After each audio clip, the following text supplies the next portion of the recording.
میخواهم با شما سخن بگویم مردم سرفراز ایران.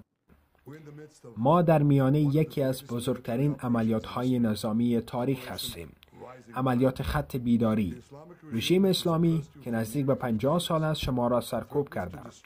کشور من اسرائیل را به نابودی تهدید کرده است. هدف عملیات نظامی اسرائیل از میان برداشتن این تهدید است. هم تهدید هسته‌ای و هم تهدید موشک‌های بالستیک علیه اسرائیل.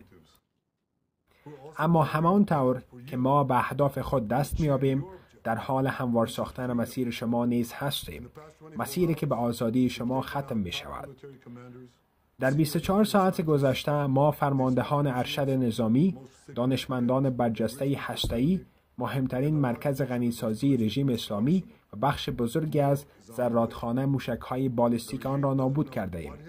و این فقط آغاز راه است.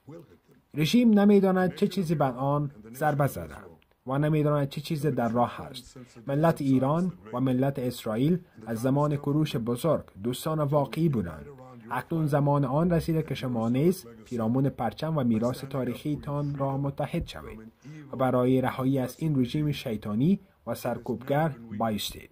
این رژیم هیچگاه تا این اندازه ضعیف نبوده است. این فرصت شماست. برخیزید، صدای خود را به گوش جهان برسانید.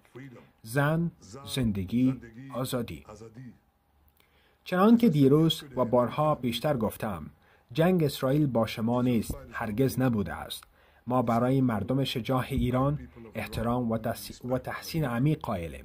جنگ ما با دشمن مشترکمان هست، رژیم خونریز که هم شما را سرکوب می کند و هم شما را در فقر نگاه می دارد. مردم شجاع ایران، نور شما بر تاریکی پیروز خواهد شد. من با شما هستم، مردم اسرائیل با شما هستند.